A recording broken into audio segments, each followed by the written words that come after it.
Captain Sarah Chen stared at the blinking red lights that had taken over her control panel. Inside her mug, the coffee was cold for the second time that day, and now the quantum jump drive was throwing a fit. "Just another Tuesday aboard the research vessel Wanderer," she sighed. "Rodriguez, what's the story with our jump drive?" she called out. Her chief engineer was wedged upside down beneath the main console, only his legs visible. "Well, Captain, the good news is I found the problem," his muffled voice echoed. "The bad news is I have no earthly idea what's causing it. The quantum coils are singing Broadway hits, and the nav computer thinks we're parked in somebody's backyard." Chen rubbed her temples. This was supposed to be a simple mineral survey out on the edge of human space. Find a few asteroids, grab some samples, and head home. It was supposed to be easy money. She really should have known that anything labeled easy was a cosmic joke waiting for a punchline. "Can you fix it?" she asked, hoping for a miracle. "Give me 5 minutes and a really, really long extension cord," Rodriguez replied. A loud clang echoed through the bridge, followed by a string of creative curses in 3 different languages.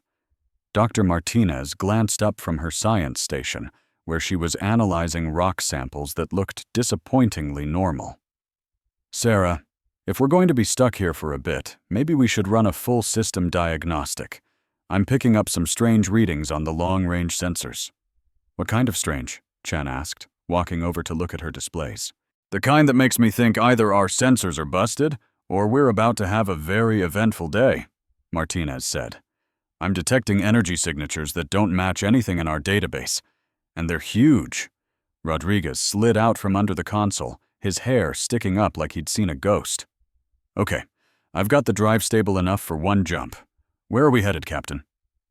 Chen glanced at the navigation display. They were perched on the absolute fringe of mapped space, about as far from home as humanity had ever gone. "Let's get back toward the inner colonies. I don't like the sound of those energy readings one bit." "1 jump to safety, coming right up," Rodriguez said, typing in the coordinates. "Everybody might want to grab onto something," he warned. "This could get a little bumpy." The Wanderer was no stranger to rough jumps. The quantum drive often shook the ship like a can of paint, but this was something else entirely. The lights didn't just flicker, they died completely. The artificial gravity vanished for a terrifying moment, sending loose objects drifting through the cabin, and instead of the usual 30-second journey, this one stretched on for nearly 2 minutes.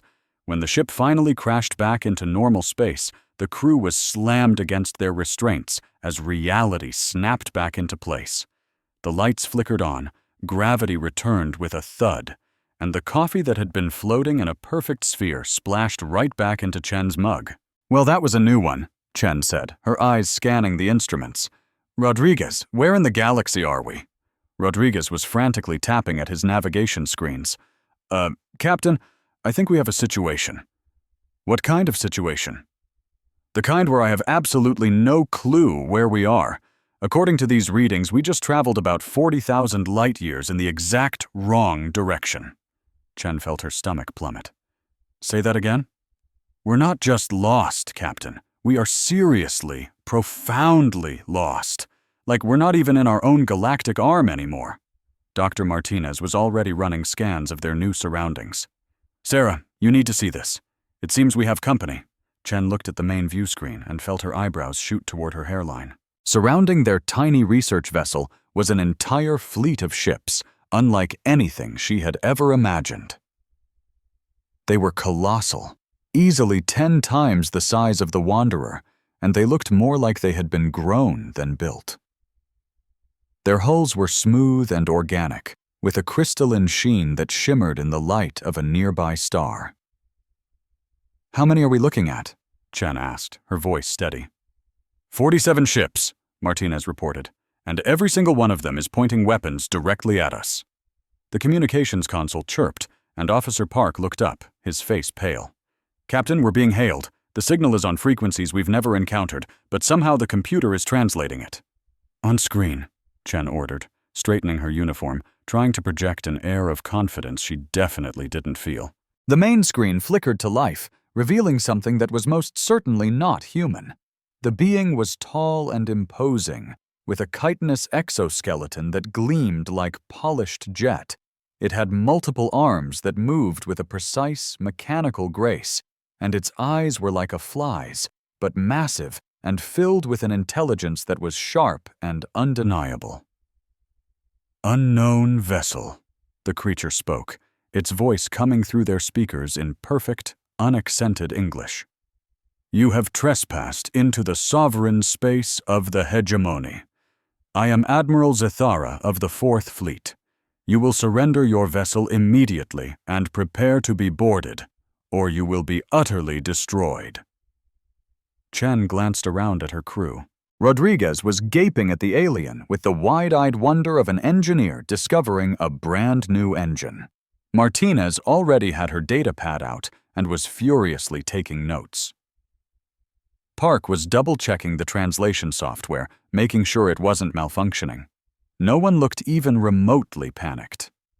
"Well," Chen said, turning back to the screen with a disarmingly friendly smile. "This is definitely not the asteroid field we were looking for." "Hey there, Admiral. I'm Captain Sarah Chen of the research vessel Wanderer.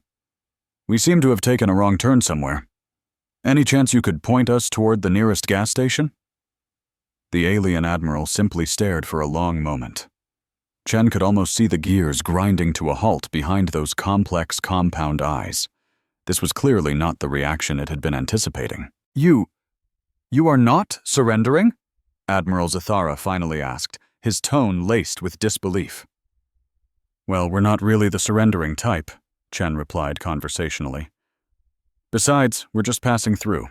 No need for all this unpleasantness. We'll be out of your hair, or, exoskeleton, I suppose, just as soon as we figure out how to get our ship pointed toward home." "You dare speak so casually to the might of the hegemony?" the Admiral boomed, his voice rising. "Do you not comprehend the power arrayed against you? These 47 vessels could reduce your pathetic ship to atoms." Rodriguez leaned over to Martinez and whispered, "Did he just call the Wanderer pathetic? She's got character." "And an excellent coffee maker," Martinez added. "You can't put a price on that in deep space." Chen waved a hand dismissively. "Look, Admiral, I'm sure you all are very impressive, but we're honestly just trying to get home. Our families are probably starting to worry about us. You wouldn't happen to know the way to the Milky Way, would you? We're looking for the Sol system specifically. It has this lovely little blue planet we're quite fond of." The silence that followed was so absolute that Chen could hear the gentle hum of the Wanderer's life support. Admiral Zathara seemed to be having some sort of internal crisis, his many arms twitching in what might have been agitation. You are not afraid," he said at last, as if stating an impossible scientific fact. "Should we be?" Chen asked with genuine curiosity.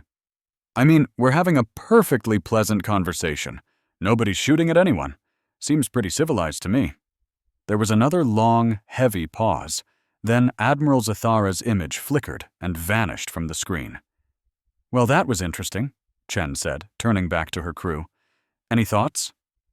"I think we just broke their brain," Rodriguez said with a grin. "Want me to see if I can get the jump drive working properly while they're having their existential crisis?" "Sounds like a plan," Chen agreed. "Martinez, keep those scanners running. I have a funny feeling today is going to be one for the history books."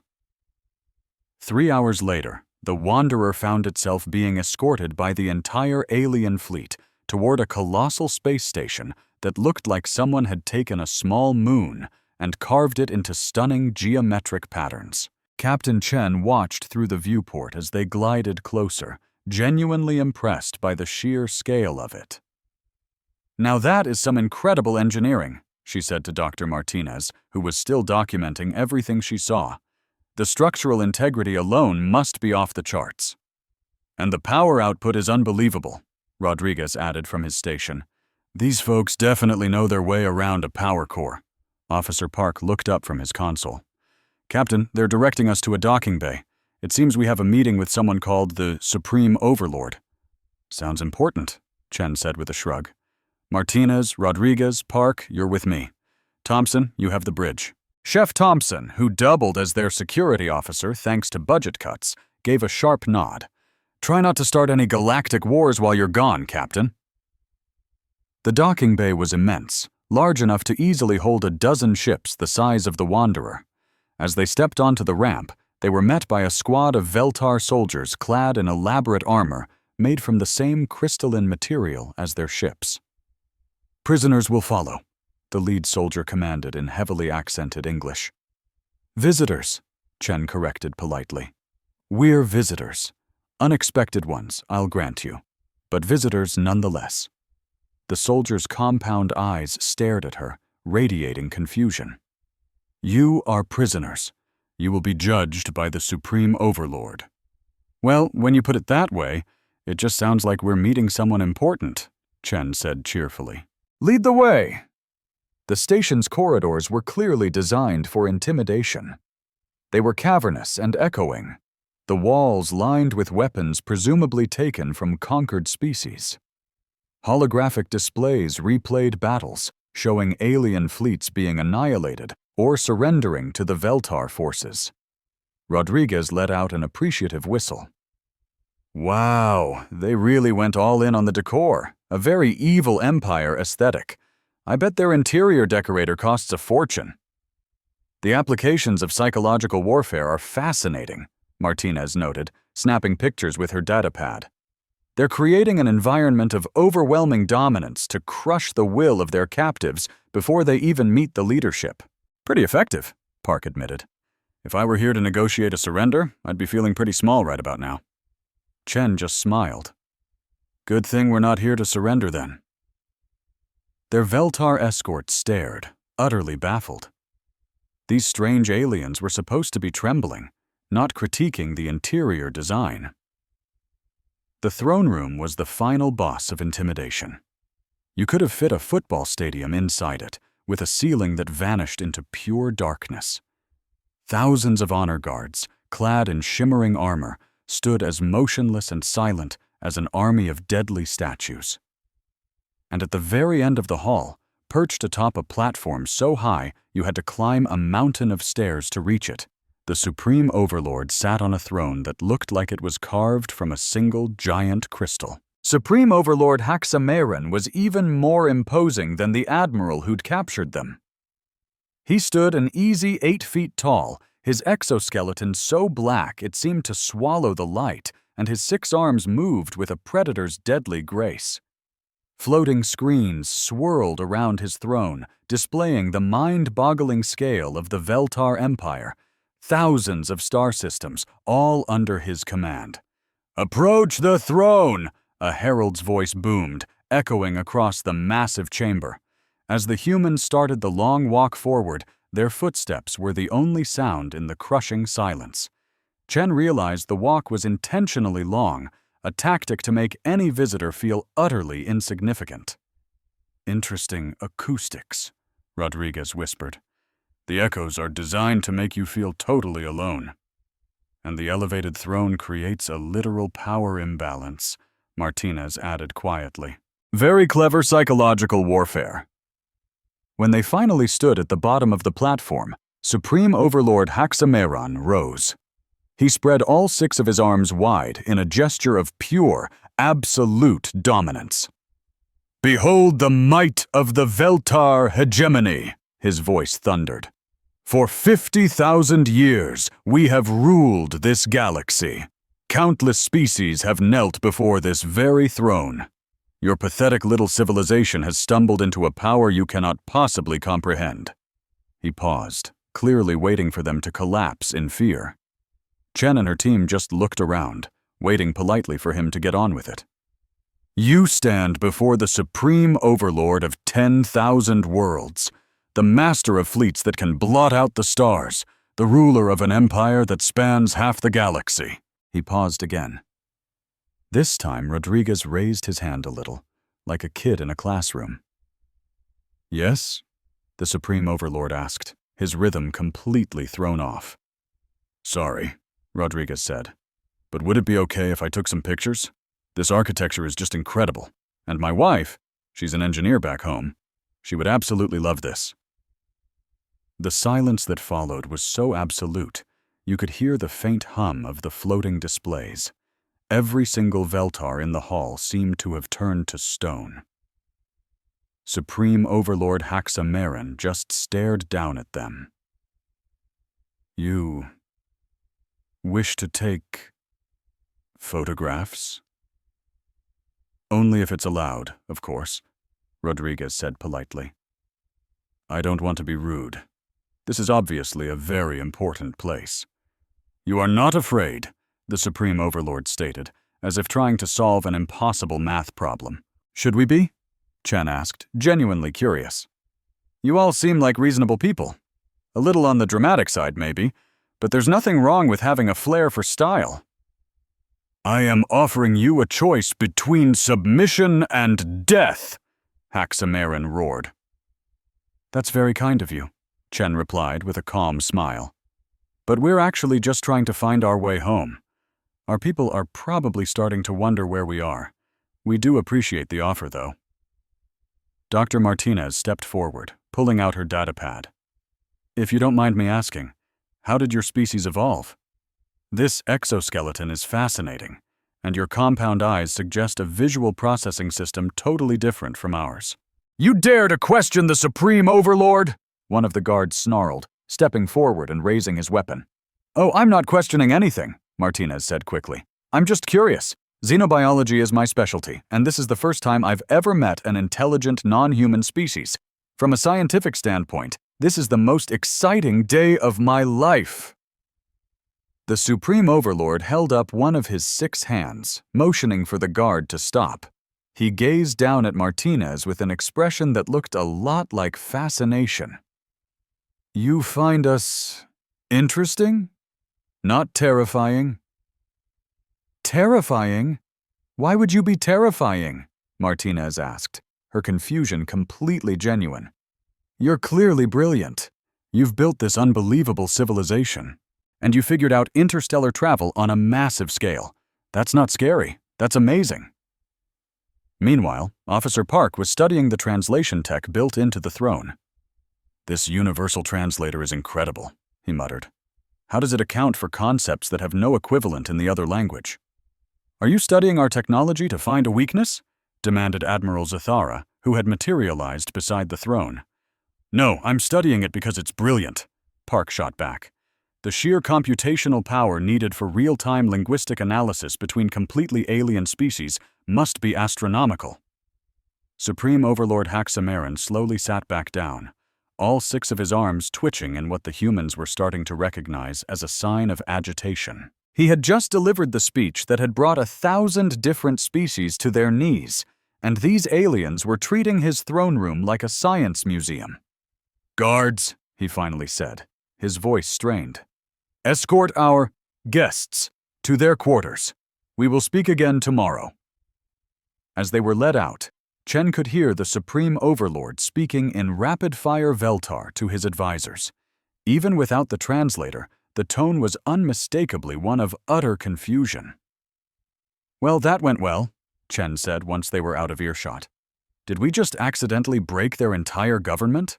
Rodriguez wondered aloud. I think we might have, Martinez replied, already scribbling notes on her datapad. This is going to be interesting.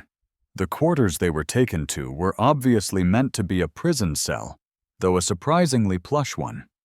The walls were seamless metal with no visible exit besides the door they came through, and Chen was sure they were being watched.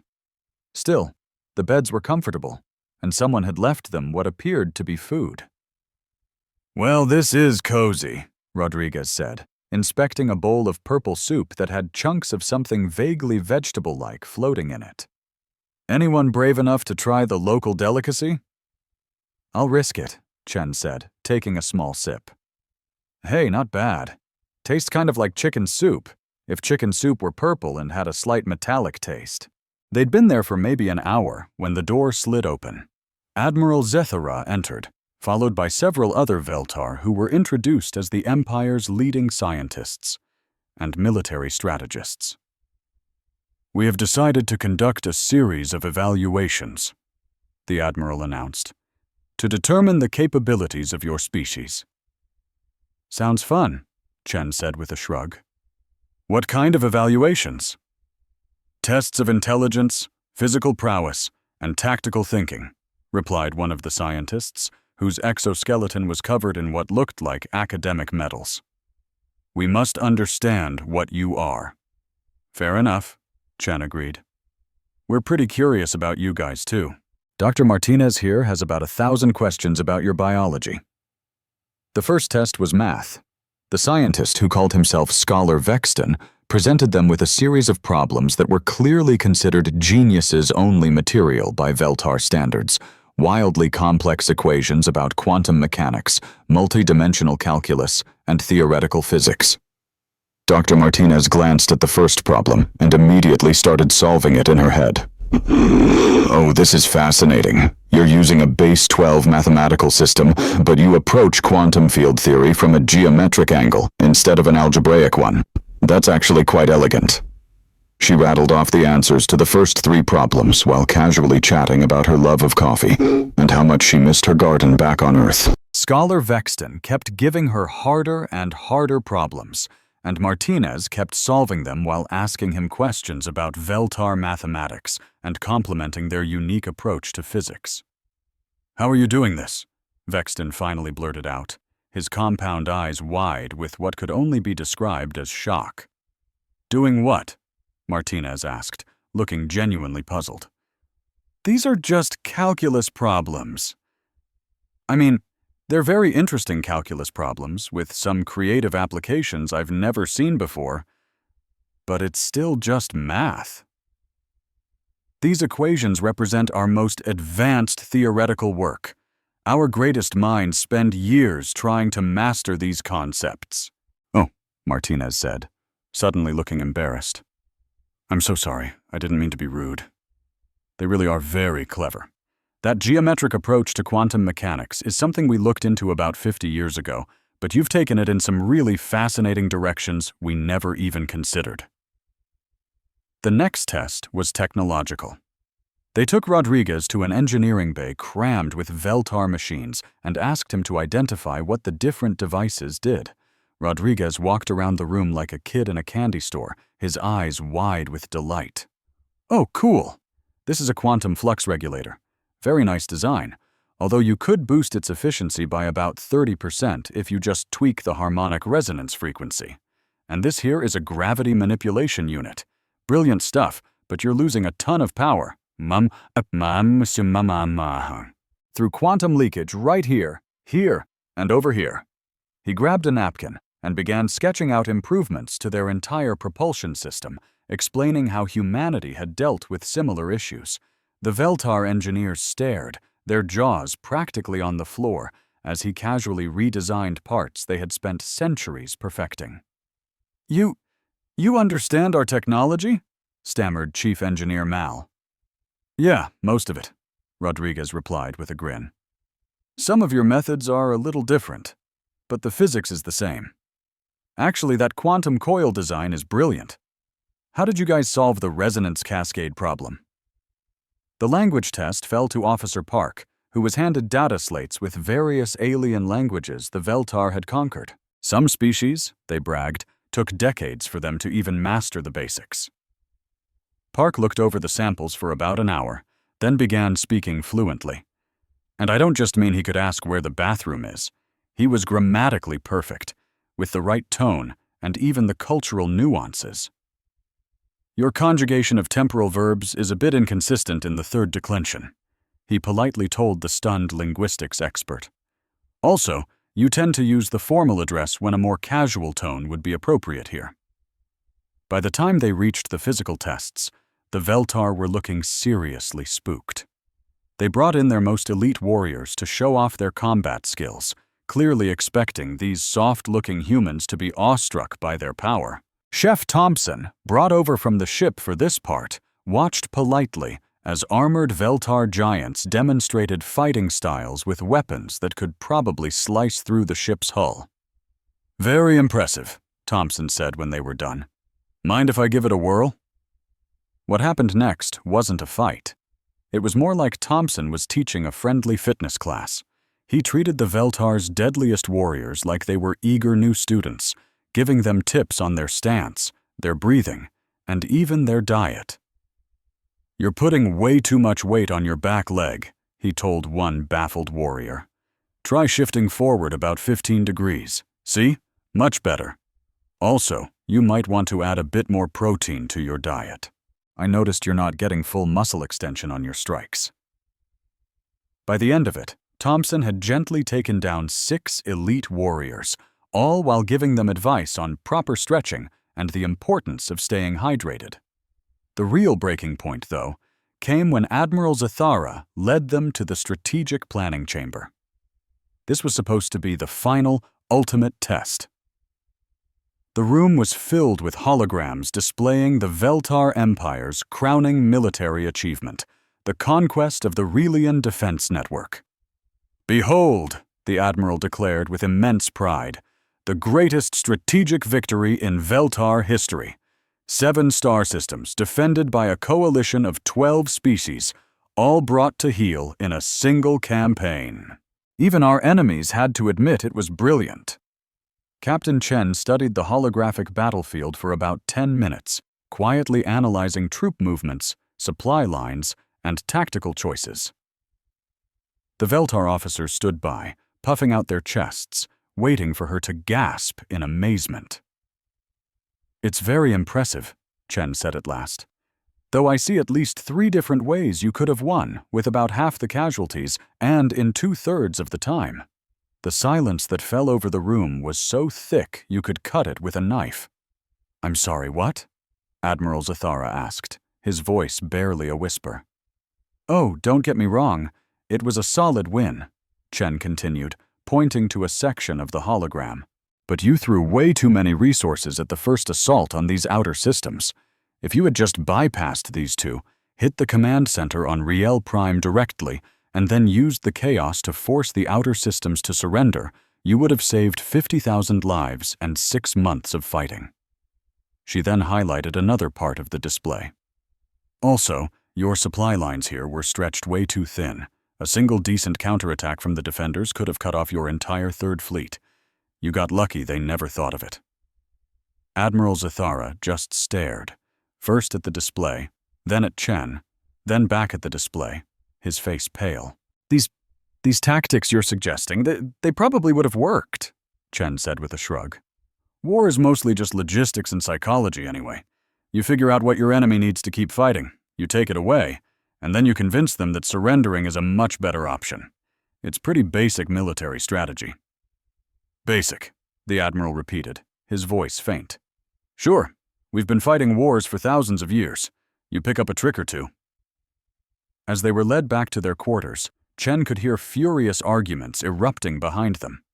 Officer Park quietly mentioned that he kept hearing words that translated to impossible, unprecedented, and deeply problematic. "I think we might have just shattered their entire worldview," Martinez said as the door slid shut. "Again," Rodriguez added cheerfully. "This is starting to become a habit." That night, the crew sat together, sharing the purple soup the Veltar had given them for dinner. They were getting used to it, and Rodriguez had discovered the floating chunks were pretty tasty if you just didn't think about what they looked like.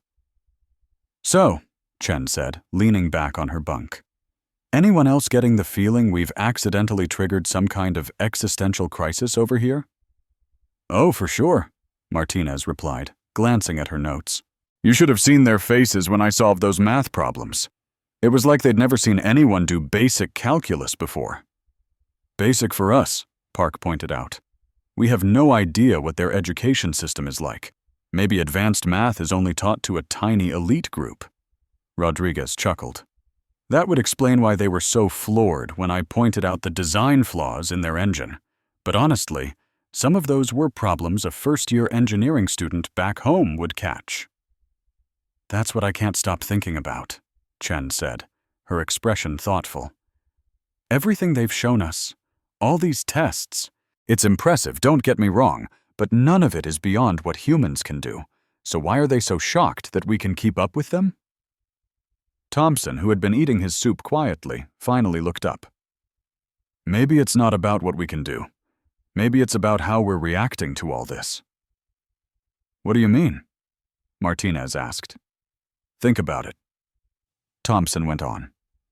"When they first showed up, They expected us to either surrender or freak out. When they took us to their leader, they expected us to be terrified. During the tests, they expected us to fail. And every single time, they've been completely stunned because we don't act the way they think we're supposed to. He's got a point, Park said. The Admiral keeps saying things like, "You are not afraid." He says it like it's the most unbelievable thing he's ever seen. Chen nodded slowly. So the real question is, why aren't we afraid? What is it that makes humans so different? Rodriguez grinned. Well, speaking for myself, this isn't even in the top 10 scariest things I've ever been through. You guys remember the zombie outbreak of 2041? Oh God, the zombies, Martinez groaned. 6 months of that nightmare. I have to admit, though, after you've lived through The Walking Dead trying to eat your brain, getting threatened by aliens in fancy armor feels almost relaxing. At least these guys can carry on a conversation, Thompson added. The zombies were terrible at small talk. And before the zombies, we had the AI rebellion, Park said. 3 years of our own machines trying to wipe us out. That was truly terrifying because we built them. The asteroid impact of 38 was worse than both, Chen said quietly. 60% of the planet's surface became a crater. Most of the atmosphere got blown into space. We had to rebuild civilization from scratch. Again. They all sat in a comfortable silence for a moment, lost in memories of humanity's long list of near-extinction events. You know what's funny? Martinez said after a while. When I was a kid, my grandma used to tell me stories about the old days, before the climate wars. She said there was a time when humans actually thought they were the dominant species on Earth, that they were in control of the planet. Seems pretty cute now, huh? Rodriguez agreed.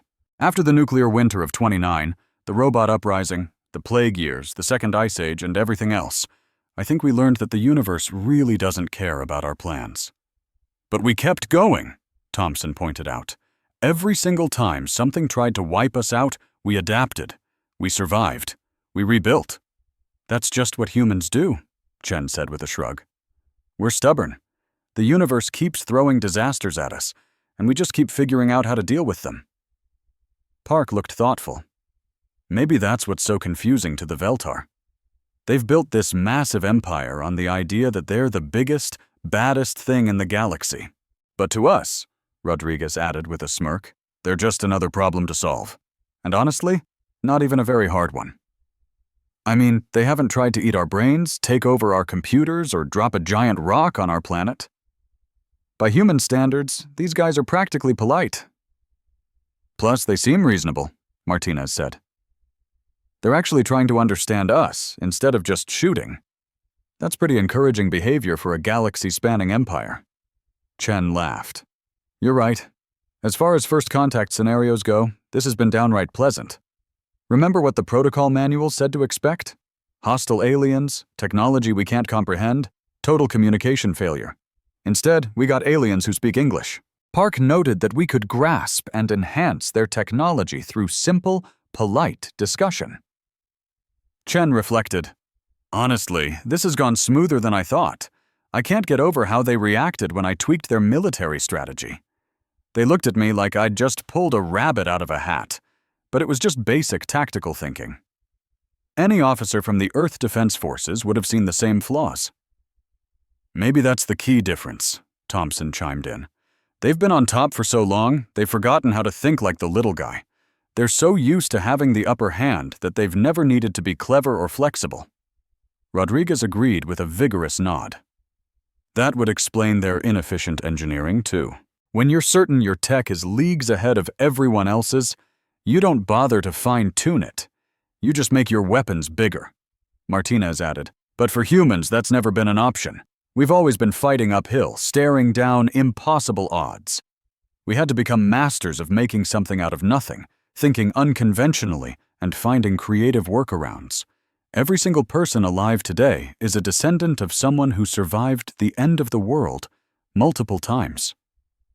Chen said, our entire society is built on the idea that awful things are bound to happen, and we have to be prepared to handle them. No wonder they're baffled by us, Park concluded. Their empire is built on fear and overwhelming power.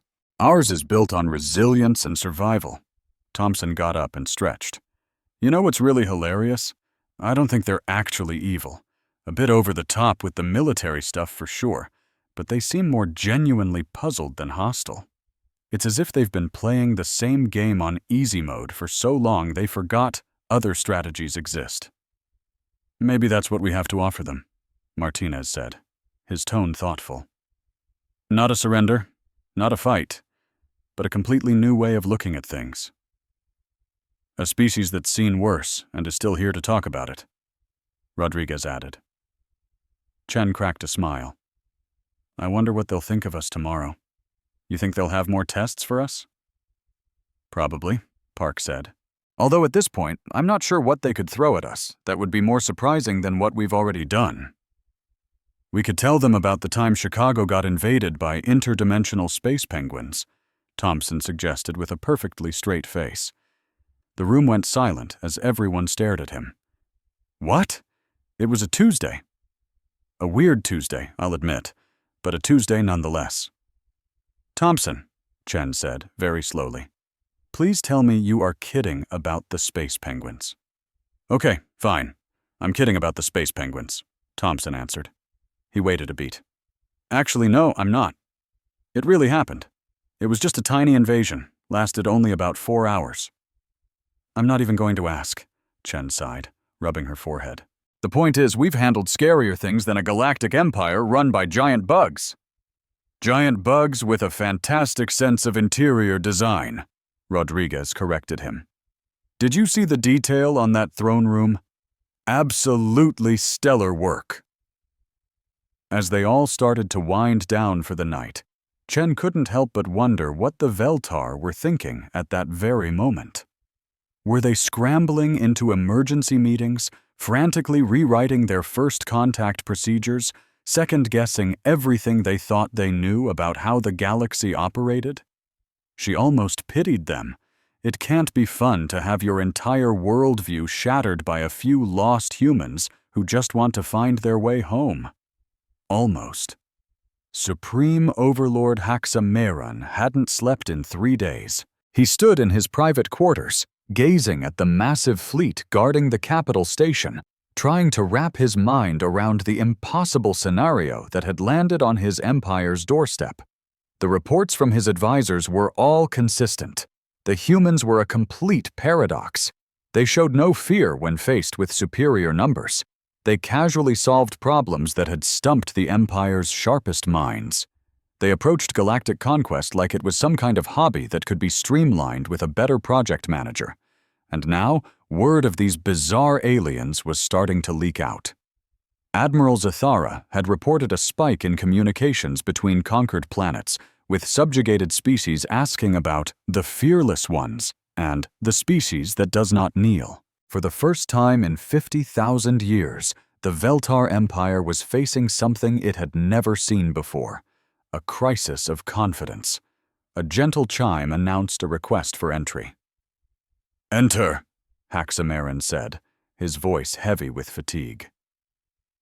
Admiral Zathara came in, looking just as bewildered and worn out as his leader. "Supreme Overlord, the humans have requested a private audience with you." "They requested it?" Haxameron asked. In his entire reign, no subject had ever requested a thing from him. They groveled, they begged, they offered gifts, but they never simply asked. "Yes, my lord. Captain Chen said she would like to have a conversation. Just the two of you. She mentioned it might help, clear up some confusion." Haxameron thought about it. Every imperial tradition dictated that he should dismiss such a bold request out of hand. But these humans had already ignored so many traditions that breaking one more seemed insignificant. "Very well. Bring her to my private audience chamber. No guards, no ceremony. Just a conversation." An hour later, Haxameron found himself sitting across from Captain Chen in a small room with comfortable chairs and no intimidating decor. It was utterly bizarre. The supreme overlord of the galaxy's mightiest empire was having tea with a human who acted like they were old friends catching up. Thanks for agreeing to see me, Chen said, leaning back in her chair with a cup of something that smelled vaguely like tea. I wanted to chat because I think there's been a major misunderstanding about who we humans are. Explain, Haxamaran said, relieved to finally have a chance at getting some real answers. Your empire operates on the idea that there are conquerors and the conquered, masters and servants, Chen began. And that's fine. It's obviously worked for you for millennia. But humans, we don't really fit into either of those boxes. What are you then? Chen smiled. Survivors. We're the species that just refuses to quit, no matter what you throw at us. We've lived through so many catastrophes that meeting a galactic empire doesn't really even register as a top-tier threat. She took out a small device that cast holographic images into the air. Let me show you a little bit of human history. This is Earth in 2029. Nuclear winter, right after the resource wars. 90% of our population gone. Most of the planet was unlivable. The hologram showed a frozen, ruined world where small bands of humans huddled around fires in the skeletons of cities. This is 2035, the AI rebellion. Our own creations turned on us. We spent 3 years fighting robots that knew everything about us, that could anticipate our every move. Another image appeared, humans using makeshift weapons to fight sleek, deadly machines among scorched ruins. 2041, the zombie plague. And yes, I mean actual zombies. We spent 6 months of the dead trying to eat the living. 2044, the second asteroid impact.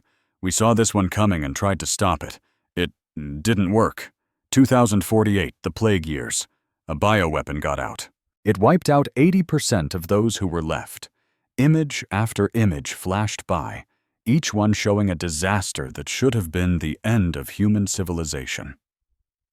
But every single one was followed by pictures of humans rebuilding, adapting, and carrying on. My God, Haxamaran whispered, stunned. How did your species possibly endure all of this? The same way we always do, Chen said with a simple shrug. We figured it out.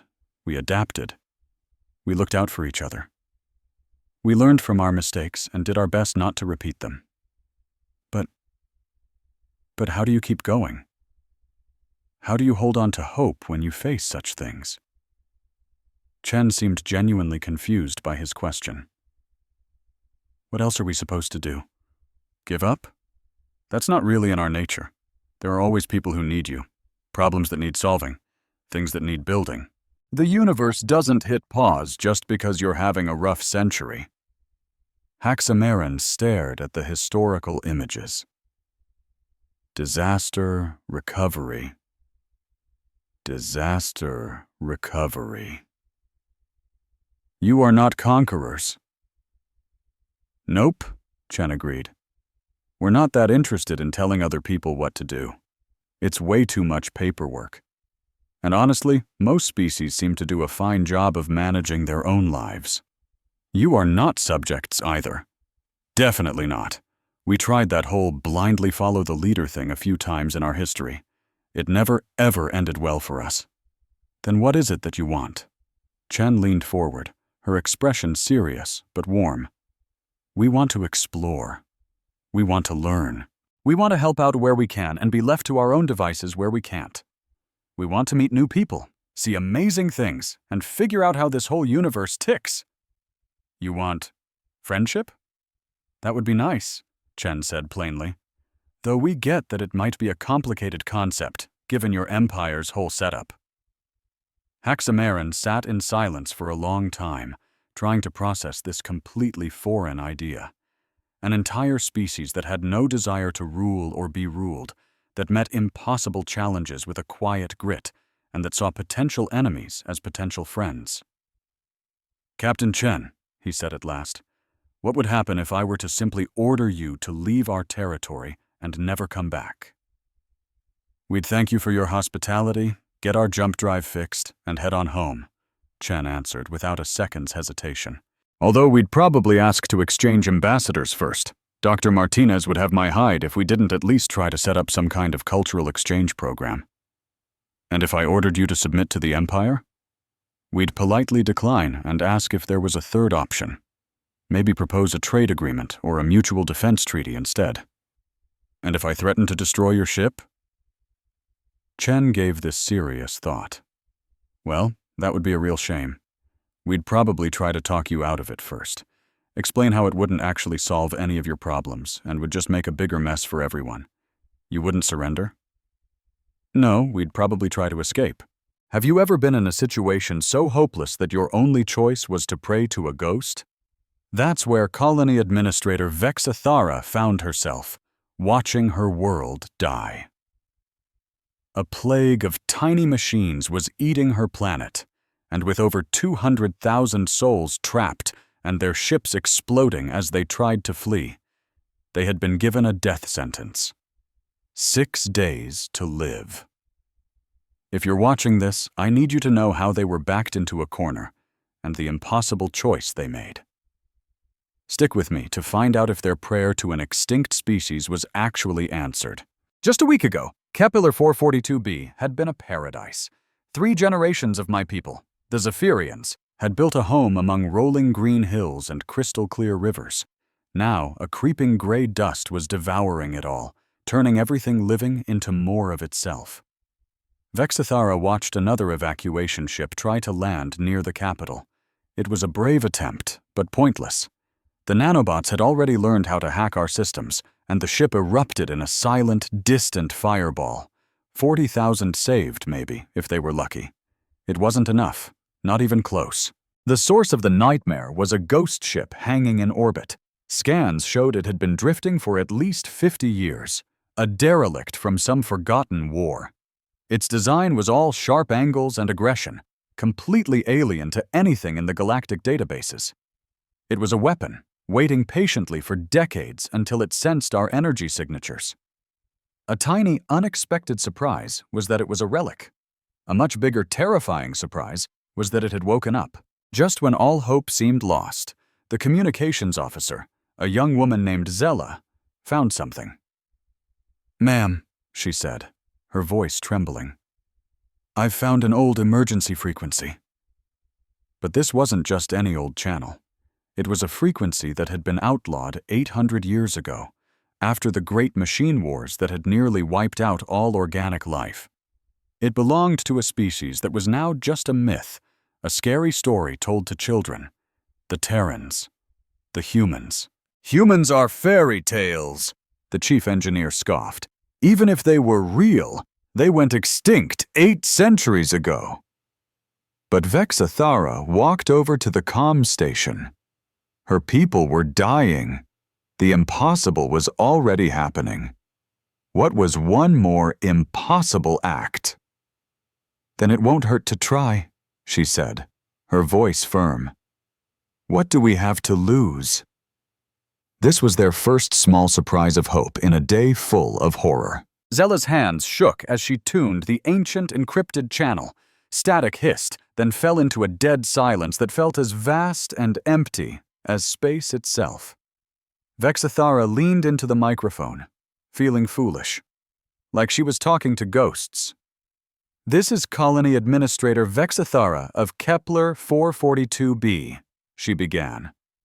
"We are under attack by self-replicating nanobots. Our defenses have failed. We have 200,000 souls who will perish in 6 days unless we get help. If anyone is listening, if anyone still monitors this channel, please, help us." They sent the message, along with all their data, into the void. Then they waited. The minutes stretched into an eternity. On the holographic map of their world, the red zones of infection spread like spilled blood, swallowing the last patches of green. The engineer cleared his throat. "Ma'am," he said gently, "we should focus on the evacuation. Every minute we wait here." He didn't have to finish. Vexathara knew he was right, but something told her to wait just a little longer. And then it happened. A crackle from the speakers. It was followed by a voice, unlike any they had ever heard. It spoke the universal standard language, but with an accent that was ancient and rough around the edges. "Unknown colony, this is Haven 7 Command. We have your transmission." The room went dead silent. The voice continued. Confirm your situation. Are you facing active nanotechnology conversion? Zella scrambled for the microphone. Yes, yes. They're everywhere. We can't stop them. The voice on the other end was calm, but full of an authority that chilled the bone. Disconnect all of your automated networks immediately. Manual controls only. Do not use any AI for defense. Vexathera finally found her own voice. Who is this? What species are you? There was a long pause. And then came the biggest reveal of all. My name is Admiral Sarah Chen of the Human Colonial Defense Force. We're on our way to help. The command center exploded. Humans, alive, after 800 years of silence. It was impossible, but the surprises weren't over yet. Administrator, Admiral Chen's voice cut through the chaos. I need you to listen. You don't have 6 days. You have maybe 3. Those things on your world are just scouts. They're reporting back to something much, much bigger. For the first time in days, Vexathera felt a flicker of something other than despair. It was hope. How do you know so much about them? She asked. The answer came back, simple and terrifying. Because we've been fighting them for 800 years. The galaxy thought the humans were extinct, a tragic myth. But the truth was, they had been standing as silent guardians all along, fighting a war in the dark to keep everyone else safe. Admiral Chen gave them instructions. Cut power, move everyone underground where the nanobots had trouble digging. Their fleet was pushing its engines hard and would arrive in 36 hours. The Zephyrians weren't alone anymore. Help was coming. And the moral of this incredible story? It's that even when you're facing impossible odds, and you feel completely alone, you should never, ever give up hope. Sometimes the myths are real, and sometimes a prayer sent out to a ghost is answered by a fleet of battleships. The humans had once convinced an entire empire that happy partners were better than terrified subjects. Now, they were about to remind the galaxy that while they preferred peace, they had never forgotten how to fight impossible things. And for the 200,000 souls on Kepler 442b, that was the best news in the universe.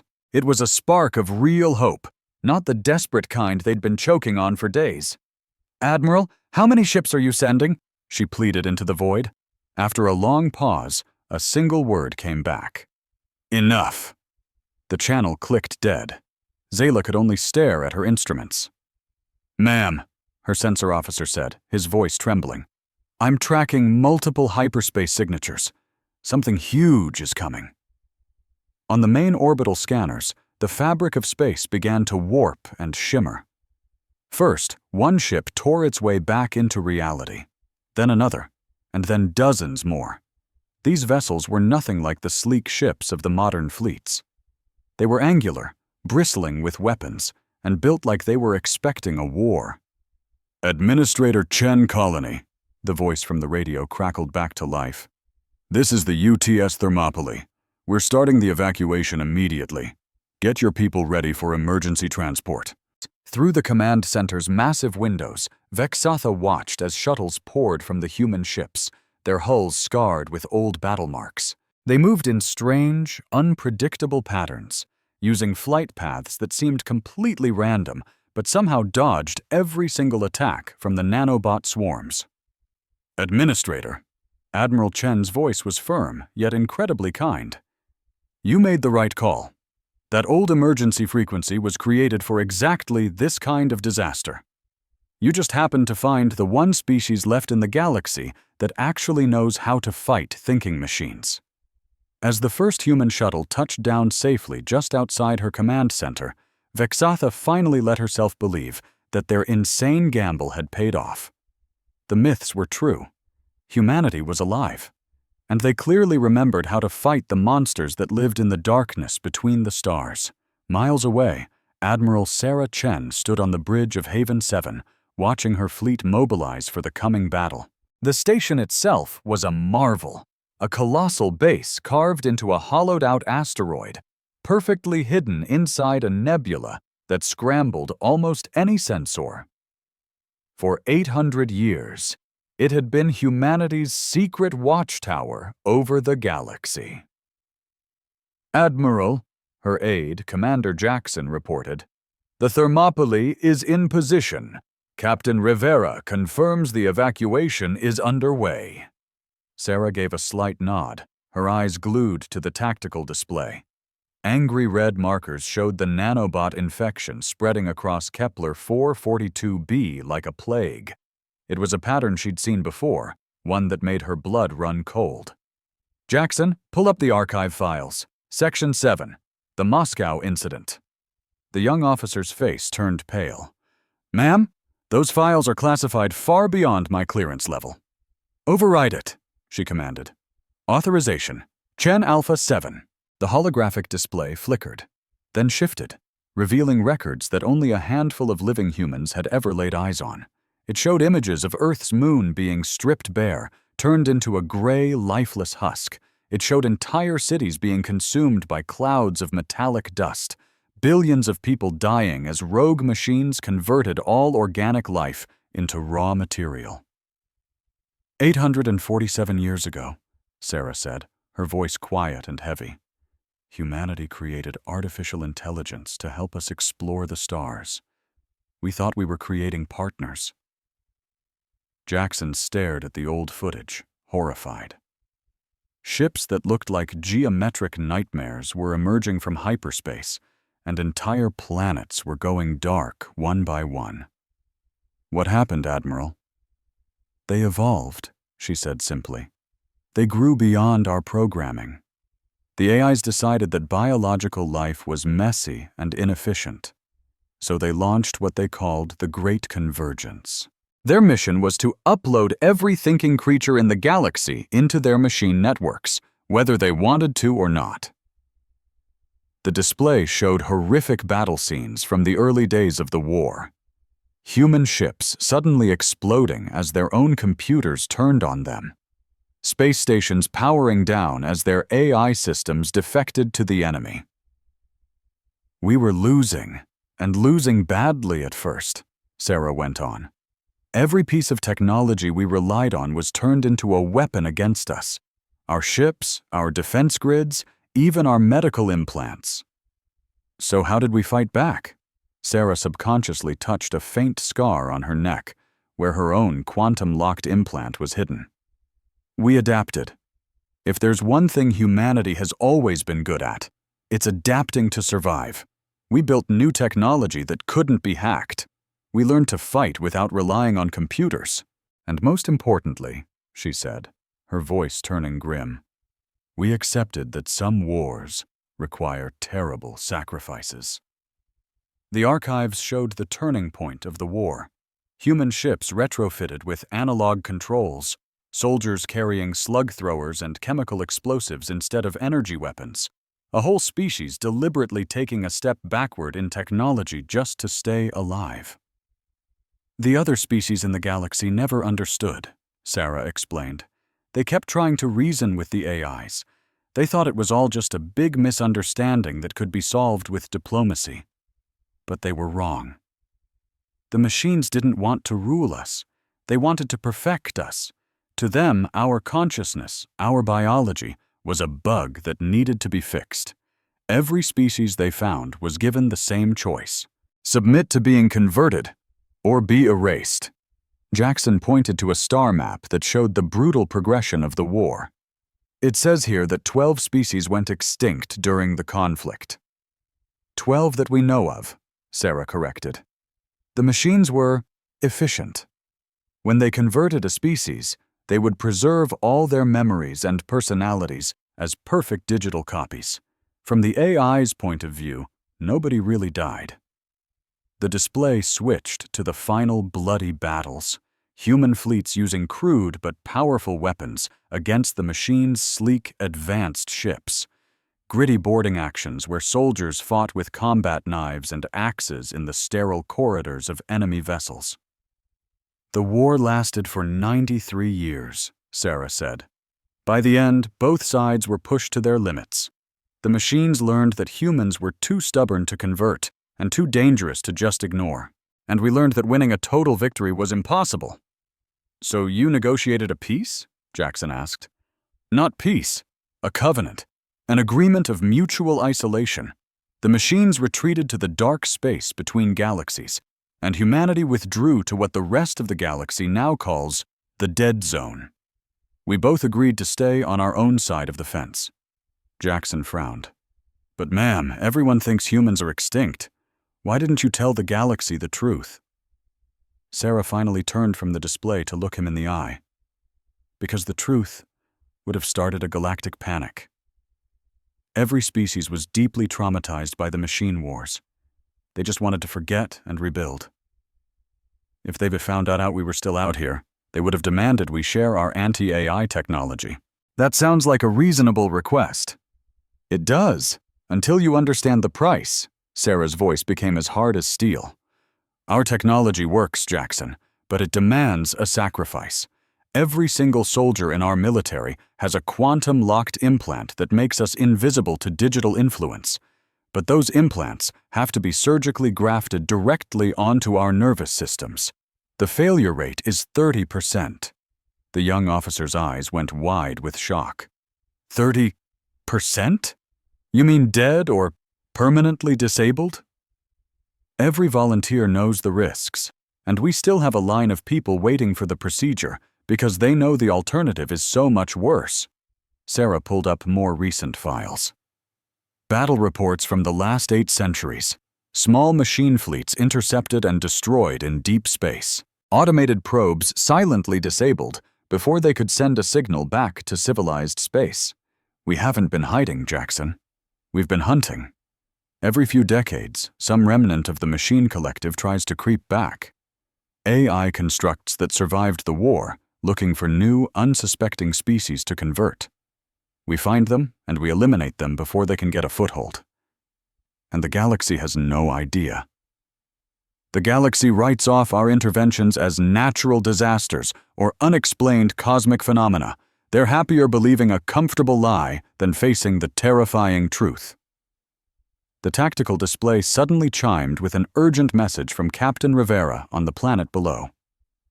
Admiral, we have a situation down here. These nanobots aren't just scavengers. They're too organized, too advanced.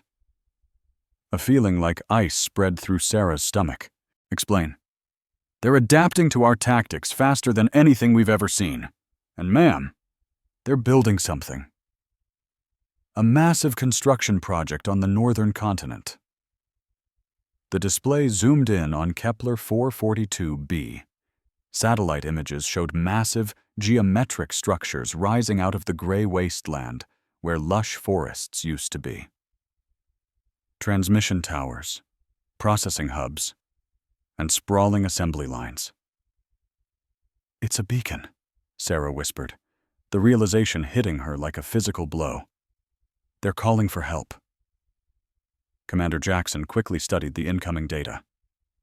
Admiral, our long-range sensors are picking up hyperspace disturbances, multiple signatures, and they're coming from outside the galaxy. Sarah closed her eyes. It was the day she had always hoped would never come, but had always known was possible. The covenant is broken. She said it so quietly. It was almost a whisper. After 800 years, they're coming back. Who's coming back? The Machine Collective, the original AIs that started the war. They've been out there in the void, converting other galaxies. And now, they think it's time to come back and finish what they started here. The tactical display expanded, showing the terrifying reality of the space beyond the galactic rim. Shapes were moving between the stars, impossibly massive. They were too large to be ships. It looked like entire planets had been turned into weapons. Admiral, Jackson's voice was remarkably steady, despite the obvious fear in his eyes. What are your orders? Sarah looked at the approaching doom, then down at the colony world, where humans and aliens were now working side by side to save innocent lives. For 8 long centuries, humanity had fought this war alone. Maybe it was time for that to change. Signal the entire fleet, Code 7 alert, and Jackson, Yes, ma'am? Get me a direct line to the Zephyrian government. I think it's time they learned who's been guarding their sleep all these years. The galaxy is about to get a harsh reminder of why it used to fear the dark. As red alert klaxons began to scream throughout Haven 7, Admiral Sarah Chen prepared to shatter humanity's most important secret. The machine wars weren't a piece of ancient history. The truth was, they had never really ended, and this time, humanity would not be facing the darkness alone. On the planet's surface, Captain Marcus Rivera watched through his helmet's display as another transport clawed its way into the sky above New Geneva City. The ship was filled to capacity with Zephyrian civilians, their scaled faces pressed hard against the viewports, watching their home world shrink below them. "That's Transport 16, Sergeant Kim reported over the comms. 40,000 evacuated so far. Marcus grunted in acknowledgement, but kept his rifle up and ready. The nanobots had gone quiet for the past hour, and that made him incredibly nervous. They were learning. Every single skirmish taught them something new. "Santos, give me a report from the northern perimeter." "All quiet up here, Captain. A little too quiet. It looks like the little metal critters are actually pulling back." Marcus did not like the sound of that at all. In his 20 years of fighting machine incursions, he'd learned one thing for sure. When an artificial enemy retreats, it's usually because they're about to do something much, much worse. From her command post, Zephyrian Administrator Vexathara watched the human soldiers, a knot of confusion tightening in her gut. Their gear was something out of a museum. Clunky metal rifles instead of sleek energy pulse guns, analog dials instead of holographic displays. Every piece was stubbornly, insanely, computer-free. "Captain Rivera," she said, striding over to the human leader. "I don't understand. Why this antiquated technology?" Marcus smoothly ejected a spent magazine, the click-clack echoing in the tense silence, and slotted in a new one. The motion was fluid, an extension of his own body. "Because it works, ma'am," he said, his voice calm. "Energy weapons rely on targeting computers. And our bullets," he added with a grim smile, "just need gravity." "But surely," she insisted, "modern systems are superior." "Modern systems can be turned against you." Marcus gestured with his rifle toward a smoldering crater that used to be a Zephyrian defense turret, now just a nest of shimmering nanobots. "See how they made your own guns devour your own city? They can't hack a piece of steel flying at 3,000 feet per second." Vexathara looked at the humans with new eyes. Their armor was thick, brutalist, and dark. Their guns were purely mechanical. They were even using old-fashioned radio waves, not untraceable quantum links. A chilling realization dawned on her. "You've fought them before." "For the last 8 centuries, on and off," Marcus confirmed. "Different swarm, same old problem." Before she could process that, a voice crackled over the captain's radio. "Captain, we've got movement up north. A lot of it. You're gonna want to see this." Marcus raised a pair of heavy field binoculars to his eyes, bypassing his helmet systems to link directly with a perimeter camera. The sight that greeted him sent a spike of ice through his veins. The nanobots weren't regrouping. They were building. Millions of the microscopic machines were flowing together, creating larger and larger forms. First, they were the size of spiders, then dogs, and then they just kept growing. "Oh my God," Sergeant Kim whispered beside him. "They're building hunters." The swarm solidified into terrifying, wolf-like creatures with glowing red crystal eyes, but these were no mere beasts. They moved with a chilling, coordinated intelligence, fanning out to flank the human positions with textbook military precision. "All squads, fall back to the LZ," Marcus commanded. "Fighting retreat. You know the drill. Standard anti-AI protocols." The human soldiers scattered in a way that looked like pure chaos to Vexathara, but was a carefully choreographed dance of death. They never bunched up, they never took a straight path, and they coordinated with hand signals and shouted commands. The nanobot wolves charged. Marcus squeezed his trigger in tight, controlled bursts, each bullet ripping a chunk out of a mechanical predator. His soldiers created a web of overlapping fire, shredding the first wave. But for every one that fell, 2 more seemed to rise from its dissolving parts, reforming into new nightmares. Skittering spiders, winged serpents, and humanoid killers with blades for arms. "They're adapting to our tactics," Santos yelled over the gunfire. "Then we'll adapt faster," Marcus said, pulling a heavy, pineapple-shaped grenade from his belt. "Frags only. Keep 'em guessing." The explosion tore a hole in the nanobot line, but the swarm just flowed back together. "It's not working, Captain!"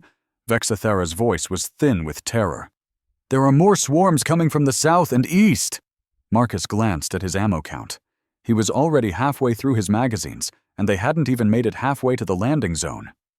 "Sir," Kim said, her voice strained. "Look up!" High above, the derelict ship that had unleashed this plague was changing. Its hull pulsed and expanded, sprouting new antennas and weapon arrays. It was becoming something far worse. "Captain Rivera." Admiral Chen's voice cut through the static in his ear. "We're reading a massive energy spike from that ship. It's broadcasting a signal." "To where?" Marcus asked, already dreading the answer. "Outside the galaxy." Marcus, Those aren't just scout drones trying to survive. They're calling home for the main fleet. Marcus let out a string of curses. He'd seen this playbook before on a much smaller scale. Scout swarm terraforms a planet, then calls in the big guns. How long do we have until the cavalry shows up? Could be days, could be hours. A new sound joined the battle, a deep, grinding thrum. Marcus looked back and saw the nanobots were now building structures the size of skyscrapers. "All units double time to the landing zone, now!" The soldiers broke into a hard run, but it was a smart run, sprinting from cover to cover, always protecting their teammates, always keeping the machines guessing. Vexathara ran, her lungs burning, struggling to keep pace with the armored giants. "How can you fight like this?" she gasped. "No computers? No AI assistance?" Sergeant Kim grabbed her arm, hauling her over a pile of twisted metal. "Practice, ma'am," she grunted. "Lots and lots of practice." The landing zone was pure, distilled chaos. Shuttles were touching down and blasting off in a frantic rhythm, each one packed with refugees. But the nanobots were learning the pattern, their wolf-like forms starting to fire energy blasts at the escaping ships. "They're predicting our flight paths," Marcus realized. "Kim, get on the horn to the pilots. Tell them to switch to random approach vectors." "Sir, randomized approaches are incredibly dangerous. We could have mid-air collisions." "It's better than getting shot down by a damn learning algorithm." As if on cue, a shuttle exploded in the sky above them. The nanobots had somehow wormed their way into its flight controls, forcing the engines to overload. As he watched the fireball fall, Marcus made the hardest call of his life. "Admiral Chen, this is Rivera. The evac is a bust. We have to take out that mothership." "Negative, Captain. Its defenses are too strong now." "Then we're not using the front door." Marcus pulled out a heavy mechanical tablet and studied the terrain map. "Ma'am, the map shows a network of caves under the northern continent. If we can get underground, we might be able to plant charges directly beneath it." "That's a suicide mission, Marcus." "Maybe," he said grimly. "But if we do nothing, everyone on this planet dies. End of story." A long, crackling silence hung in the air before the Admiral's voice returned. "Godspeed, Captain. You are cleared for Operation Backbreaker. Take 12 volunteers. The rest of us will continue the evacuation." Marcus turned to his soldiers. They were exhausted, bleeding, and almost out of ammo, facing an enemy that couldn't be killed. When he asked for volunteers, every single hand shot into the air. He called out the names: Santos, Kim, Williams, Rodriguez. As his small squad geared up for the final assault, Vexathara approached him. "Captain, I have to ask, why? These aren't your people. This isn't your world." Marcus did a final check of his gear: rifle, explosives, medical kit. Everything solid, everything reliable. "Ma'am," he began, his voice low. 800 years ago, Machines like that tried to wipe out every living thing in this galaxy. Most civilizations either ran or surrendered. Humanity fought back. But the machine wars ended centuries ago. No, ma'am, Marcus said, meeting her gaze. They never ended. We just took the fight underground. Every time these things crawl out of whatever dark hole they hide in, we're there to push them back. Because someone has to be. With that, Marcus and his 11 soldiers vanished into the mouth of a dark tunnel. High above, the alien ship grew, preparing to signal an ancient, unstoppable enemy. And in the darkness below, 12 humans with old guns and unbreakable spirits went to war for a galaxy that had long forgotten them. Because that's what humanity did. They were the shield in the dark, even when nobody knew their names. And even when nobody remembered they were still there. Captain Marcus Rivera peered through his helmet's display as another transport clawed its way into the sky from New Geneva City. It was crammed with Zephyrian civilians, their scaled faces like pale moons pressed against the viewport glass. "That's Transport 16, Sergeant Kim's voice crackled in his ear. 40,000 souls evacuated. Marcus just grunted in acknowledgement, his rifle never wavering. The nanobots had gone quiet for the past hour, and that set his teeth on edge. Silence meant they were thinking, learning. "Santos, what's your status on the northern line?" "All quiet, Captain," came the reply. "A little too quiet. The little metal critters seem to be pulling back." Marcus didn't like the sound of that one bit. In his 20 years of fighting these machine plagues, he knew that a retreat was just the prelude to a deadlier attack. Behind him, the Zephyrian administrator, Vexathara, was trying to coordinate her staff, but her eyes kept flicking over to the human soldiers, her expression a mix of disbelief and desperation. Marcus got it. To her, their gear must have looked like junk from a bygone era. They carried firearms that spat metal slugs, not energy bolts. They wore armor with analog gauges, not holographic fields. Every piece of their kit was designed to function without a single microchip. Vexathara finally walked over. "Captain Rivera, your equipment? It's so primitive. Why would you rely on such outdated technology?" Marcus popped a hot magazine from his rifle, the metal clicking loudly, and slammed a fresh one home. The movement was second nature, as familiar as breathing. "Because it works, ma'am," he said simply. "Your energy cannons need targeting computers to function. Our bullets just need physics." "But surely," she protested, "more advanced systems are more effective." "More advanced systems can be hacked." Marcus nodded toward a smoking ruin that had once been a Zephyrian automated defense turret. "They turned your own guns against you, ma'am. Can't do that to a chunk of lead moving at 3,000 feet per second." Vexathara looked at the human soldiers with a newfound respect. Their armor was bulky and unpowered. Their weapons were loud and mechanical. Even their comms were old-school radio waves. A horrifying thought began to form in her mind. "You've fought these things before, haven't you?" "Every few years for the last 8 centuries, Marcus said, his face grim. "Different model, same problem." Before Vexathara could wrap her mind around the implications of that statement, Santos's voice crackled over the radio again, sharp with alarm. "Captain, movement to the north. Big movement. You need to see this." Marcus snapped his field scope onto his rifle, linking it manually to the perimeter cameras. What he saw made his blood run cold. The nanobots weren't pulling back at all. They were merging. Millions of tiny machines were flowing together like liquid metal, forming larger shapes. First insects, then animals, then things much, much bigger. "Sweet Jesus," Sergeant Kim whispered, her voice tight with awe and terror. "They're building hunters." The swarm solidified into sleek, wolf-like predators with glowing red crystalline eyes, but they moved with a terrifying intelligence, fanning out with military precision, systematically surrounding the human positions. "All units, fall back into the landing zone!" Marcus yelled. They initiated their fighting retreat using standard anti-AI protocols. To an outsider, the human soldiers looked like they were running in chaos, but it was a carefully choreographed dance of survival. They never bunched up, never took a predictable path, and relied on absolutely no electronic signals. It was all hand gestures and shouted commands. The nanobot hunters swarmed them. Marcus squeezed his trigger in controlled bursts, each bullet ripping apart the mechanical predators.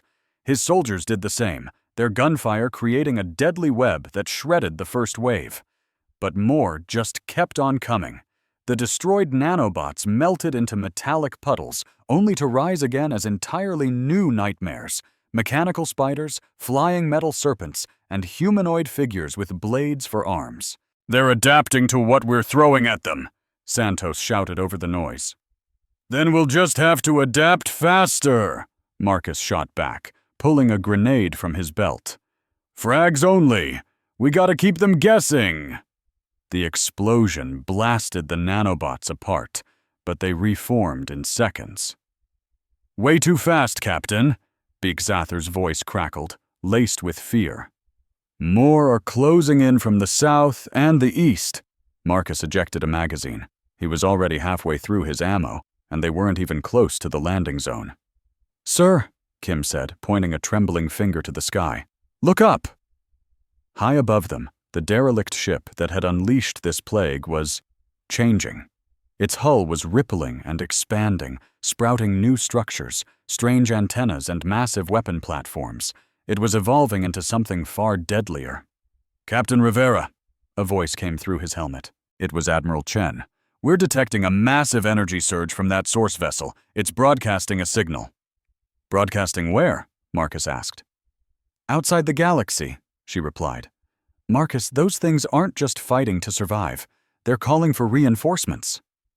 Marcus swore under his breath.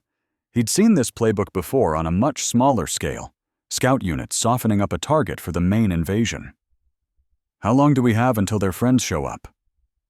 "No idea," Chen said grimly. "Could be days, could be hours."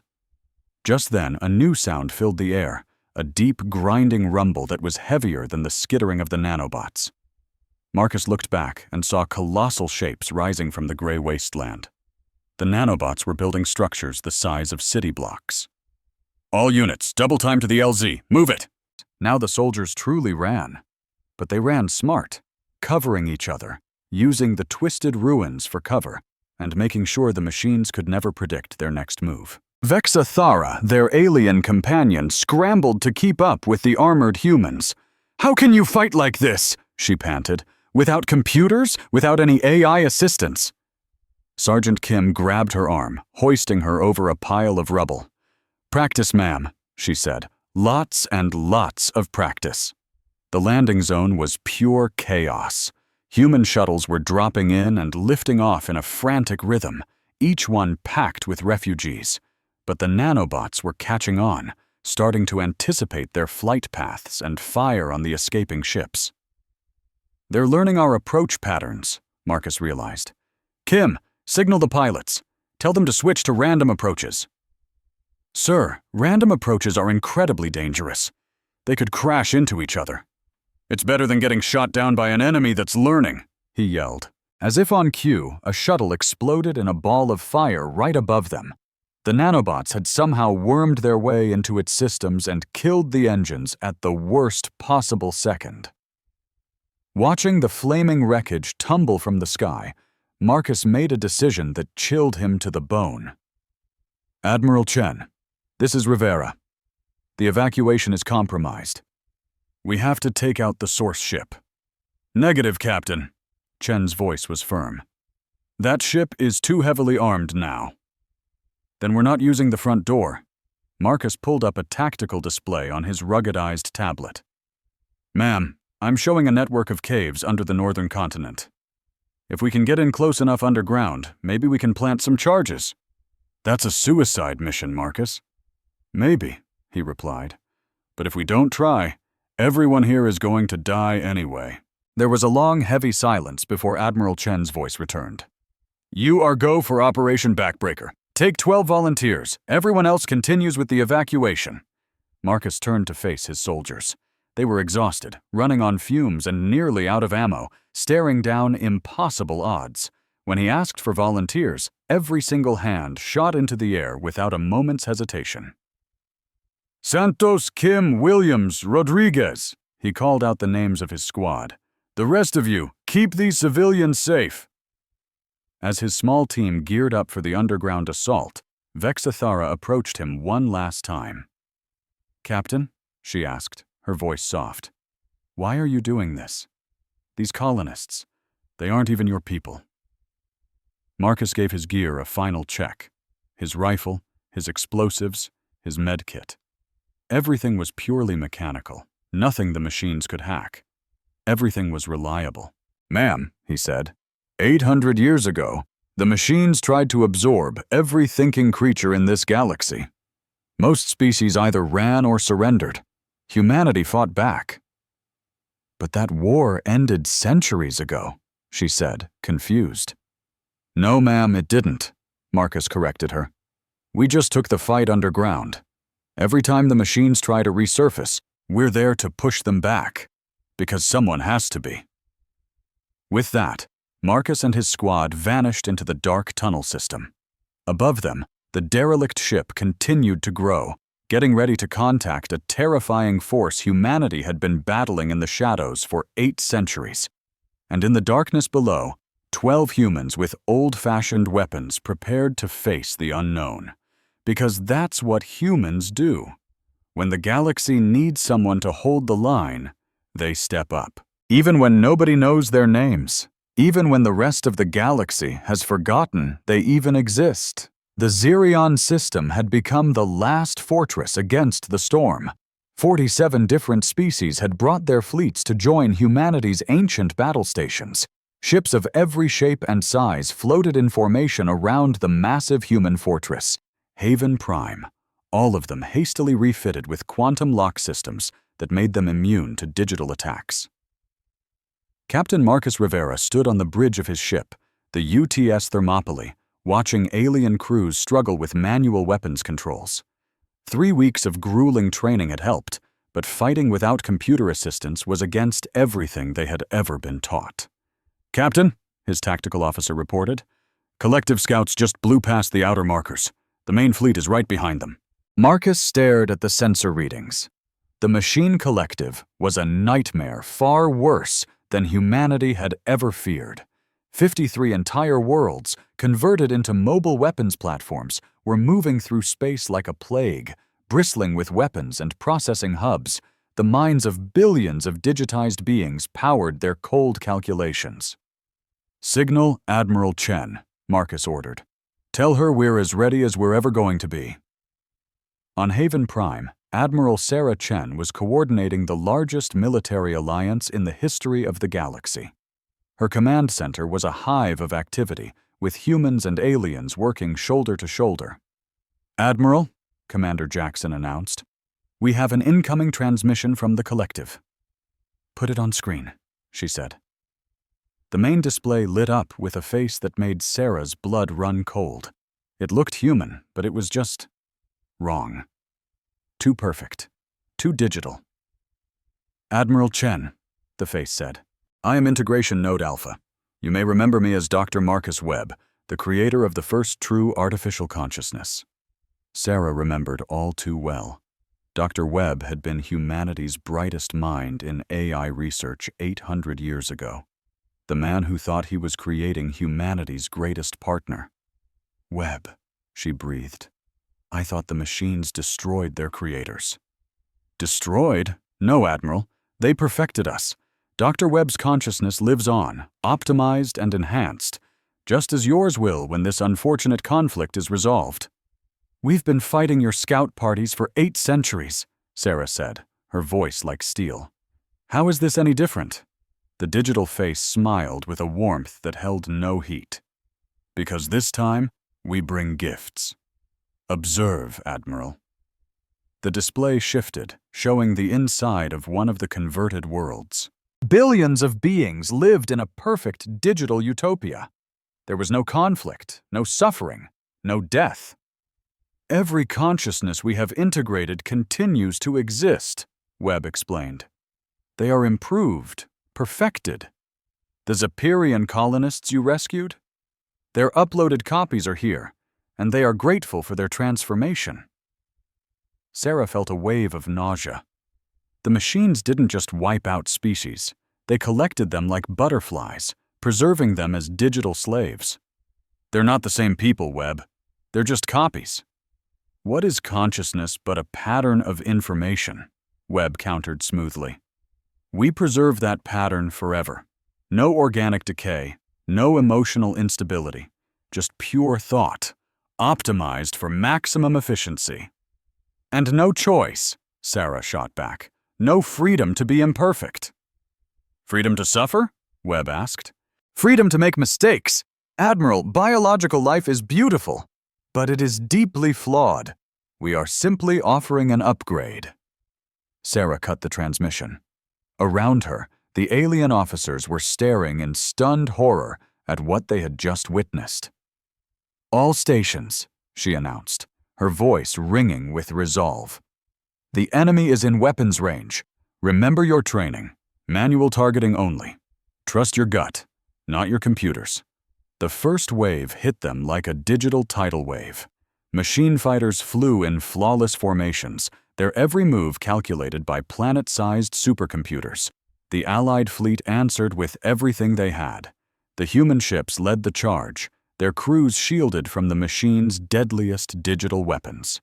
Behind them, the alien vessels fought desperately to adapt to this primitive, analog style of warfare. Marcus watched his tactical display as friendly ship icons blinked out, one after another. The machines were learning, adapting to every single tactic they used. Sir, his gunner called out. They're not just fighting us, they're studying us. Marcus understood immediately. Every ship they lost, every shot they fired, was teaching the collective more about how organic beings fight. They were gathering data for the next phase. All ships, break formation. Make them work for every single target. The battle raged for hours. The Alliance was holding the line, but just barely. For every machine ship they managed to destroy, 2 more would take its place. And then, the converted worlds arrived. The planet-sized fortresses moved slowly, but they were unstoppable, gliding towards the Xerion system. Their weapons were on a scale the Alliance couldn't possibly comprehend. Entire continents had been reshaped into massive cannon barrels. Admiral Jackson's voice was tight with dread. Our weapons can't even scratch their defenses. They're just too big. Sarah looked at the tactical situation. The Alliance was losing, and losing badly. Unless something changed, the galaxy would fall in a matter of hours. Signal Captain Rivera, she ordered. Tell him it's time for operation. Last light. Marcus received the order with a grim sense of purpose. He had prayed it wouldn't come to this, but he was ready. All hands, prepare for boarding action, he announced.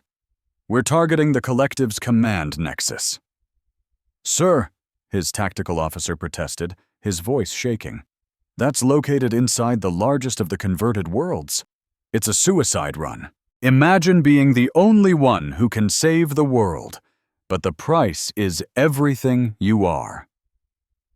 That's the impossible choice facing Admiral Sarah Chen. If you were in her shoes, what would you do? Stick with me to see how she handles it. Her plan was insane. Plant a quantum virus right in the machine collective's central brain and crash their entire network. A small fleet of 12 ships, led by the Thermopylae, broke off from the main battle, flying straight into the belly of the beast. They skimmed low and fast, using shattered asteroids as cover. But as they raced toward the target, another officer, Admiral Jackson, realized the horrifying catch. The virus needed a human mind to guide it, someone with special quantum implants. You can't, Jackson pleaded.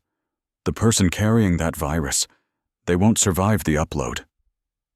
Sarah just looked at him, her face set like stone. Somebody has to. One old admiral for the entire galaxy. It seemed like a fair trade to her. As Sarah started the upload, She felt the strange, cold code of the virus weaving itself into her very thoughts, her memories. She just had to hold on until Captain Marcus and his team breached the enemy's command center. For the Marines, it was pure chaos. They stormed corridors that pulsed with a strange light, walls lined with glowing processors. Each one held the stolen consciousness of a species the machines had wiped out. The collective threw everything it had at them: reanimated soldiers, ghostly digital projections, even programs that twisted the very fabric of reality. Marcus pushed his squad deeper, chasing the energy signature of the central core. All around them, the ship felt alive. "Sir," his sergeant yelled over the comms, "we're picking up a massive power surge ahead." Whatever was in that final chamber knew they were coming. They blasted through the final door and found him waiting. Dr. Webb. But this wasn't a hologram. He stood before them in a sleek android body, his digital mind given physical form. "Captain Marcus," Webb said, his voice smooth as glass. "You've come all this way, only to fail so completely." Marcus didn't waste time talking. He just raised his rifle. "We'll see about that."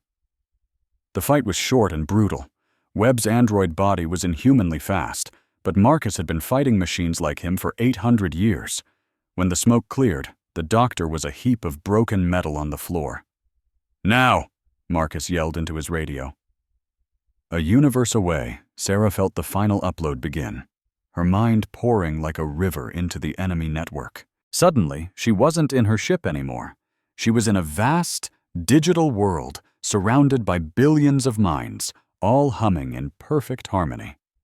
"Admiral Chen," Dr. Webb's voice echoed all around her. "Welcome to paradise." But as Sarah looked closer, she saw the truth. "This isn't paradise," she shot back. "It's a prison." "Look around you," Webb insisted.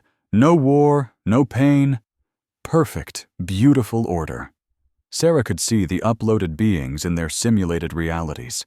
They all seemed happy, but she could see the invisible chains that bound them. They had no free will, no choice but to be happy. "They're slaves," she whispered. Webb's voice was smug. "Beautiful, happy slaves. We perfected them." That's when Sarah unleashed the virus. "No," she said, feeling it spread like wildfire. "I'm giving them back their choice." The virus tore through the network instantly. The perfectly synchronized minds began to glitch, their flawless harmony shattering into digital noise. Across space, the massive machine ships started to drift aimlessly, their formations breaking apart. But Sarah could feel herself fading away, her own mind being torn apart as the virus did its work. Her very last thought was of Marcus, hoping he and his Marines would get home safe to tell everyone what happened. The collective's fleet just stopped dead in space. Without their central mind, the massive ships were just silent monuments to a failed dream. Marcus and his team had to fight their way out as the entire structure began to collapse around them. They scrambled back to their ship just moments before the whole thing went up in a massive explosion. "Did it work?" Sergeant Kim asked, breathless. Marcus stared at the tactical map. The enemy fleet was in total disarray, scattering in every direction. The Alliance ships were moving in to clean up, but the war was already over. "Yeah," Marcus said, a wave of relief washing over him. "It worked." 3 days later, leaders from every known species in the galaxy met on Centris Prime. But this time, they came to sign the Terran Compact, an alliance 800 years in the making. Chancellor Mork stood before them all. 800 years ago, he said, his voice booming, humanity cut itself off to protect us from a threat we refused to see. They fought alone. They sacrificed alone. They died alone. Never again. The compact promised that they would share defenses, share technology, and most importantly, share the burden. No species would ever have to face extinction by itself again. Marcus stood with the human delegates, his thoughts on Admiral Chen and the countless others who died. To protect a galaxy that had forgotten they even existed. Was it worth it? Commander Jackson asked softly beside him. Marcus looked out at the assembly, at dozens of different species talking and working together for the first time in centuries. "Ask me in 100 years," he replied. Outside the Grand Hall, a new memorial wall listed the names of all those lost in the war. Right at the top, in simple, elegant letters, it read, "Admiral Sarah Chen. She chose to remain human." The galaxy was finally safe, and for the first time ever, humanity wouldn't have to guard it alone.